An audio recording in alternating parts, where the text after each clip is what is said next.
सर्वांशी संवाद साधला. भुयारावरचा नंदी सरकवला गेला. एका क्षणासाठी माऊलीनं सर्व जनसमुदायाकडे पाहिलं. डोळे भरून समोर दिसणारी आळंदी पाहिली. माय इंद्रायणीचा खळखळाट ऐकला. पिंपळातून सळसळत येणारा आई रुक्मिणीचा आशीर्वाद घेतला.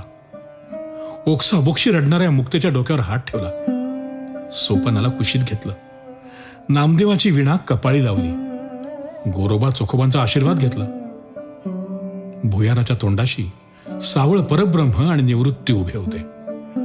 त्या सावळ्याशी दृष्टभेट झाली. निवृत्ती पुढे माऊली वाकले. क्षणात निवृत्तीनं चेहऱ्यावरचा निर्विकार पडदा फाडून टाकला. आवेगानं ज्ञानाला जवळ घेतलं. काय होतं त्या काही क्षणांच्या मिठीत? आई वडिलांचं देहांत प्रायश्चित्त होतं. प्रचंड अपमान होता. ओरबाडून घेतलेलं माणूस पण होतं. विकृत अवेदना होती. निर्घृणपणे करपून गेलेलं बाळपण होतं. पैठणमधला चमत्कार होता. नेवाशातलं विश्वरूप दर्शन होतं. चांगदेवाचं समर्पण होतं. हरिपाठाचा सूर्य होता आणि अनुभवाचं अमृत होतं. निवृत्तीनं मिठी सोडली.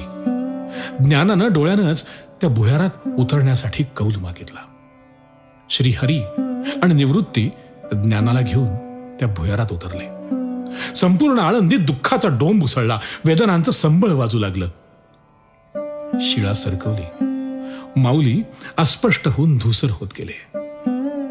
श्रीरंगाचा आधार घेत निवृत्ती काही क्षणांनी भुयारातून बाहेर आला.